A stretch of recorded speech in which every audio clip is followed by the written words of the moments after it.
Hi folks, today I'm going to talk to you about various types of greenhouses.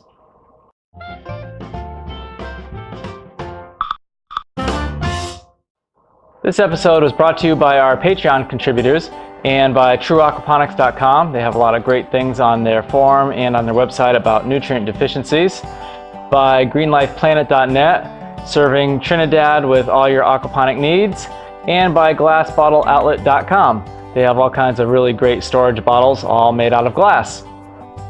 I get asked all kinds of questions about various greenhouse designs, including our geodesic dome, standard greenhouses, hoop houses, all types of energy efficient styles. So I wanted to go over a few of the pros and cons of various designs. This information I'm going to give you is based off of years of observations and opinions about growing in this type of climate.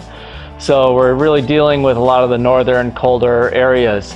If you live down the south, you should definitely look into different design considerations and your terrain, humidity, temperature, amount of sunlight. It all plays into factors about how you decide on what type of greenhouse that you want to get. So just because of my opinion on a particular thing may not pertain to your area. Hi there, just wanted to add a quick little segment into this. I just finished editing the main content of the video and noticed that it was quite lengthy. If you like these longer ones, let me know down in the comments below. Also, while I was filming this, it was a little over 100 degrees in the greenhouse and probably shouldn't have done it inside. It was quite hot by the time I was done rambling on, and I think I was getting a little delirious towards the end. I edited most of that out, but it does look like I am a lot grumpier than I usually am in my videos. But I hope you enjoy it anyways. Thanks! So first we'll start off with a standard round arch greenhouse. These are relatively inexpensive to purchase and assemble. They're very simple structures and typically don't have a foundation. You just take a bunch of poles and pound them into the ground and then set the framework onto those poles. So because of that, there's no foundation that's required, and in some areas, again, you should check in your area, you usually don't need a building permit or have to pay taxes on that type of a structure. But you definitely should make sure that you're okay to build in your area. Some zoning issues may crop up on you. With this style of greenhouse, you can make them fairly large. They can be hundreds of feet long if you want them to be. They're very easy to set up with length. They just keep on going and going. And they also have excellent lighting. Basically, you get morning to evening sun from one side to the other if you have them laid from north to south.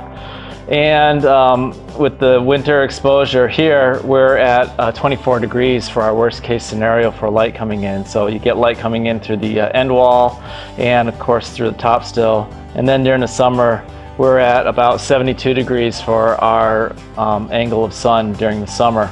So we have a fairly large span, and this style of greenhouse can accommodate all that light. Some of the cons with this greenhouse is typically because they're so inexpensive, they usually use a single layer or double wall film. That can last for 4 to 5 years and then needs to be replaced. So when you are looking into this style of greenhouse, you do need to make sure you budget for replacing your plastic every few years. Because of the thin wall film, they are fairly expensive to heat. Most of the growers around here usually just shut down over the winter, especially if they're using a single wall film. The double wall films, usually they're inflated, so you get some insulation value out of that, but you're also running a blower to keep that film inflated. I've seen several hoop houses that are made with PVC conduit, something that I don't recommend around here at all. First, as the UV will slowly degrade that PVC unless you take the time to paint it. And during the winter especially, the PVC can get extremely brittle. One hit and the whole thing can shatter. So typically around here, the greenhouses would be made out of galvanized steel tubing, either round or square tubing. So under snow loads, these things are pretty poor. They have very bad strength from the snow loads because they have a rounded top. It's easy for the snow to sit along the top. And around here, we can be anywhere over 50 pounds per cubic foot for snow, and you start piling a good storm on top of your greenhouse and you get a foot of snow on your structure. That's equivalent to having a full-grown adult male standing on top of your greenhouse every 3 feet or so. It's a lot of weight, it adds up quickly, and these things will just buckle and collapse under that kind of weight. so not the greatest under a snow load. So moving on to a similar style as the Gothic arch greenhouse. These are also fairly inexpensive to purchase and assemble, usually a little bit more expensive just because of the way that the tubing is bent. Again, they don't require a foundation, so you can usually get away with not having to deal with building permits or paying taxes in the long term. Again, they can also be very large structures. You just keep adding on to the ends of them. Have very good lighting throughout the season. And they have excellent snow removal because they come up to a point when the snow lands on them, it can usually just slide right off onto the sides. What you do need to be careful about is getting too much snow buildup along the sides of the greenhouse, and that weight can actually buckle the structure and collapse it in from the sides. So typically, if you do have heavy storms, it's good to keep the area cleared, snowplow or snowblower the snow away from the structure. Again, the film can only last 4 to 5 years usually to cover them. So typically they're just covered with the single or double wall film. Again, fairly expensive to heat because of the poor R value of that film. And they do have a slightly better structural strength than a standard round arch, mainly because of keeping that snow off of it. One thing that a lot of growers with round or Gothic style hoop houses will do will either add a post in the center during the winter, and that's used just to support the structure from snow load. It works great, it's very simple. However, you do start losing some of that floor space that you have by putting that pole in the middle of your structure. And if you are dealing with deep water culture beds, people usually aren't big fans of sticking poles in the middle of their beds. Another option, which usually comes with the greenhouses, is just a crossbar that connects one side to the other. This works really well for distributing some of the weight load in the greenhouse. And then as you start getting into larger structures, they'll usually start putting trusses into these greenhouses, and that's excellent for distributing the weight across that structure. So moving on to our next greenhouse, it's just a traditional style greenhouse. Most people have seen these. One of the nice things about these is they are typically an engineered structure, can become quite large. You'll see these a lot at educational facilities, mainly because of the engineered designs. They have been calculated out and proven to be able to withstand certain snow loads, so the schools can easily get their insurance covered with that. So usually the schools have a little bit more money to spend on a greenhouse through grants and whatnot, so they will definitely invest in that. As being a standard grower, a lot of people can't afford to do an engineered greenhouse. They aren't all engineered, but typically when you get into these larger structures with trusses in them, they typically are. Again, this type of building has excellent lighting through the end walls and overhead. They have fairly good snow removal because of the pitch of the roof. It just drops off. Again, I would recommend clearing any snow away from the edges. And it is really an excellent long-term structure. So if you're planning on a family farm that is going to have multi-generations, these buildings can last for many, many years. Typically with this style of building, because all the walls and the ceilings have straight lines, it's easy to add vents into them. With the Gothic arch style, because of the curvature of the building, it can be tricky to get a vent to close properly against the structure. I've seen these covered in single layer poly, double poly, rigid plastics such as the polycarbonate, Solex, and even glass. My grandfather's greenhouses, since they were so old, they were built in the 50s and 60s, they were all covered in glass. Some of the cons with these greenhouses: they can be slightly less expensive to heat if they're covered in a polycarbonate or Solex, but if you cover them in a plastic, it's usually a fairly large span to have to cover with a single layer plastic. These buildings usually need a foundation. There are very few that I've seen that don't have foundations, so once the foundation kicks in, typically the building permits and other taxes start in. A derivative of this structure is gutter connect greenhouses, and these are really good if you're doing a really large operation where you just want to make one single large building, and the end walls are essentially connected. The slope of the roof connects in the center, and all the water goes in through there and then drains out of the end. So very, very good for doing large operations. However, with this style of greenhouse up in the north, The snow likes to collect in that gutter area and can add a lot of weight into these greenhouses. Going back to my grandfather's greenhouses being glass, he had gutter connect greenhouses, and he would have to heat his greenhouses extra over the winter when there's going to be a storm, and basically melt the snow off through the glass. Back in the 70s, that was no big deal because fuel oil was really cheap, but nowadays it's usually not in people's budget to just burn fuel to help melt snow. So you do have to watch the snow removal on these. On to our next style of greenhouse is the Gothic/traditional. It's very difficult to find a true name for this style. A lot of manufacturers have their own trade names for these. But essentially it's sort of a Gothic style mixed with a traditional style greenhouse, where it's made with bent tubing, so you still have rounded corners on it, but it still has straight lines on it too.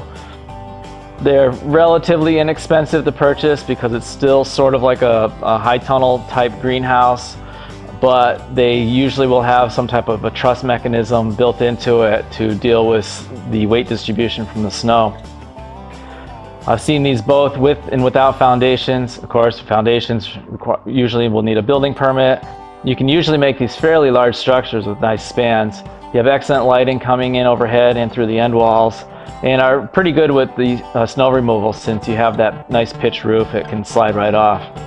With this style, because of the flat areas, it is fairly easy to add ridge vents or roll-up sides to help deal with some passive cooling. So if you want to try to save some money on electricity, you can usually spend a little bit more on different types of venting and whatnot. Again, some of the cons with these, usually they're covered in single or double walled film, another 4 or 5 years to replace, but many of them are covered in more rigid plastic like polycarbonate or the Solex. And the heating cost varies a little bit depending on the type of coverage that you're putting on this greenhouse. So these are very popular greenhouses, and if you're just going to plan on building one style of greenhouse, this is usually a good one that most people choose if they need to buy one from a commercial operation.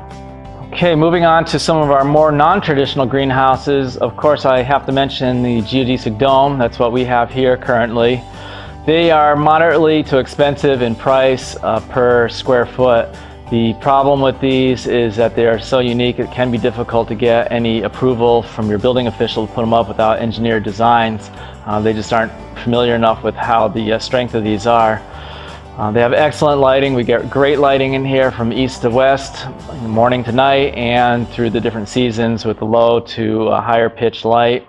They have excellent strength. We've had some pretty good snow on top of this building, but it also slides off very easily too because it's such a steep pitch. We just usually get a little bit of snow added at the top.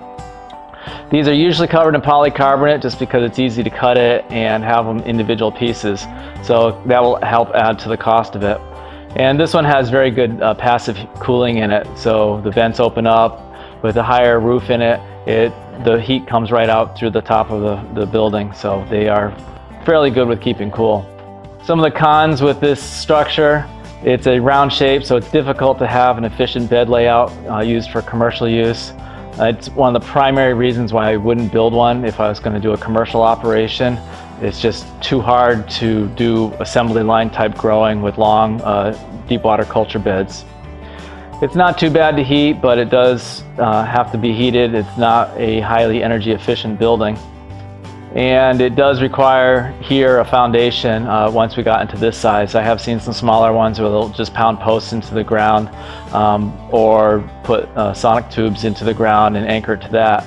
But for the most part, once you get into these larger structures, it needs a building permit and needs a foundation. This dome's 33 feet across, so it's roughly 850 square feet. You can get some larger ones like the 42-foot dome that's about 1,300 square feet. So from going from a 33 to a 42-foot dome, you're gaining about 500 square feet, which is pretty insignificant when you're trying to do a larger commercial operation. Plus, when you go to these larger domes, they have much higher head height, so you're now heating a lot of extra head space or trying to recover some of that heat up above, which is really unnecessary to have that much volume inside the building. Next up is the Wallapini or pit greenhouse. These are a pretty neat greenhouse, relatively inexpensive to build. However, for us, it would be fairly expensive to build. Typically, you'll see some of these online where they're using sandbags on the walls or cinder blocks or something like that. Because we're going down underground here, a lot of excavation work has to be done. So first, we're getting through a lot of rock. And secondly, because technically it's a foundation, you need the building permit. You're now down underground, so it usually is a little bit thicker concrete wall because you're going to have people inside of that, so it has to be a reinforced concrete wall. So economically, for us, these buildings don't make sense. So one of the nice features about these greenhouses is them being underground is during the summer you have that cool thermal mass coming in through the walls to help keep the structure cool. But again, it's difficult to deal with these on a commercial size because once you make them large enough, you still are going to have a huge amount of roof space, and your proportions of roof to walls helping to keep the structure cold just becomes disproportionate, and it becomes ineffective at that point. These units also have fairly poor morning and evening light. In the morning, the sun is coming up in the east side, so you get a lot of shadowing from your concrete walls, and it takes a couple hours to start getting some better light into there. And also, one of the biggest problems I have with these types of structure is that because you're down underground, it's very easy to get onto the roof of these things. So you can get livestock or people walking right onto that roof, and if it's just a standard film, they're going to fall right through this thing. So I'm not a huge fan of these in our particular area. I've seen people using them all winter long without any heat, usually down in the south, so they don't have quite as cold weather as we do. But for around here, personally, I can't recommend this style of a greenhouse. All right, next up is our passive solar greenhouse. Now, these started becoming really popular in the 70s. You'll see a lot of them attached onto houses for the hobby growers. They are extremely energy efficient. They get fairly good lighting coming through. Usually they're covered in a polycarbonate or glass. They have excellent snow removal, especially around here because the pitch to the south facing is supposed to be at the winter solstice angle. So you are really at about 24 degrees on that pitch, so everything slides right off of these. Usually the north side of the wall is well insulated or is bermed or is attached to a house. So you get some good insulated properties from that north side of the wall. Usually they need a building permit because they have to sit on a foundation. They get fairly poor morning and evening light from the east or the west. Typically, these have insulated walls on those sides, so it takes a few hours for that sun to come around, similar to the pit greenhouses. So I have seen a few of these where they do put glass or plastic on the east and west sides. However, then you start losing some of that insulated value that you had with this type of building. One of the biggest problems I have with this type of structure is trying to make them large enough for a commercial operation. Because of the angle of that south-facing window, to make the building wider for more square footage, your wall height gets really high. So it's difficult to scale these to fit for a commercial operation. Also with these, they work really well, but typically people will put 55-gallon drums filled with water up against the north wall. So as the sun is coming in during the winter months, it hits those barrels and helps them warm them up, and then they radiate their heat into the building during the night. During the summer, when the sun is high, basically the way that the roof structure works on those barrels are shaded so they aren't retaining any extra heat. However, I think every greenhouse of this style that I've seen that has barrels in it, there are usually so many plants inside that greenhouse that the barrels never even see any sunlight. So they're sort of being defeated by the plants and not retaining any heat over the winter. And now you're wasting square footage in your building for holding barrels that are essentially useless. So you have to decide either keep those barrels clear or not put barrels in and use that space for growing extra food. Probably one of my favorite style of greenhouses is the Chinese greenhouse. Basically, they are south-facing, have a lot of glazing on them, and then there's a north wall that is well insulated or bermed to help retain some of that heat. Usually they're covered in a polycarbonate or some type of a plastic film, and in some areas they'll actually use an insulative cloth, like a roll-up cloth that comes down overnight with that. For me, it's not something that I'd be willing to do, having to deal with snow and trying to get snow off of an insulative cover and then spending every day rolling and unrolling that. That's not something that I would want to have to deal with. They have fairly good snow removal. About half of it is sloped enough to get most of the snow off. And the other, in the upper area where the roof line isn't quite as steep, a roof rake is easy enough to pull that snow off. So they're fairly good with snow removal. You just have a large pile of snow at the end that you have to remove. Most of these, especially the well-engineered ones, have very good cooling in them. Usually that south side front has some vents that open up, a couple of vents up at the top, and you get really good cross ventilation right through it. They're fairly moderate in price. If you do a small one, they're fairly easy to build. The biggest problem with these that I have is when you start getting into a commercial size where you want them to span 26 or 36 feet, that span is quite large and usually needs to be supported with some type of a beam system, or each run up there needs to be trellised somehow. So that can start getting into odd engineered calculations and whatnot. So typically that's why we don't see these on really large structures. This, again, just like some of the other larger greenhouses, usually needs a foundation, again, building permits and all that fun stuff. And it is sort of difficult to make these large enough for commercial operations. I have seen greenhouses like this that they're just lined up one after another, but they are still individual buildings. So I still would lean towards more of a gutter style greenhouse to connect if you wanted everything all within one space. And with these, because typically the end walls are insulated and that's where your doors and some of the fans might be located, the end walls usually don't have any light coming in, so you're having to wait for some of that solar for later in the day.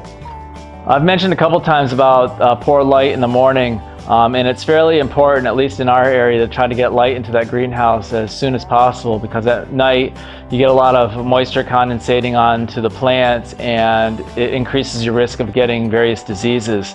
So a lot of growers around here will usually try to get those plants dried off as quickly as possible. So that's why a lot of these greenhouses I almost immediately rule out, just because I can't get enough light into them early in the morning. One way to get around that is, instead of running your greenhouses north and south directly, you can cockeye them a little bit so that you can try to get some earlier morning light into them. Of course, our last option for doing a setup is doing no greenhouse at all, just using the great outdoors. Obviously, it doesn't cost you anything to do that and has excellent lighting all day long. And of course, you don't need any permits or taxes, foundations, and not a whole lot of site work. Just level off a site for your grow beds. However, that's very seasonal, especially around here. It's no different than growing in a regular garden or field at that point. And you also run the risk of animals getting into your food fairly easily. Even though with our greenhouse here, I leave the doors open all summer long. We don't get any woodchucks or anything like that wandering in here. Once again, I want to thank all my Patreon subscribers for helping to sponsor this video and our future greenhouse expansion plans. The diagrams and some of the notes for this video are posted on our premium website, so head on over to our site or to Patreon to see details on how you can access that. Thanks for watching.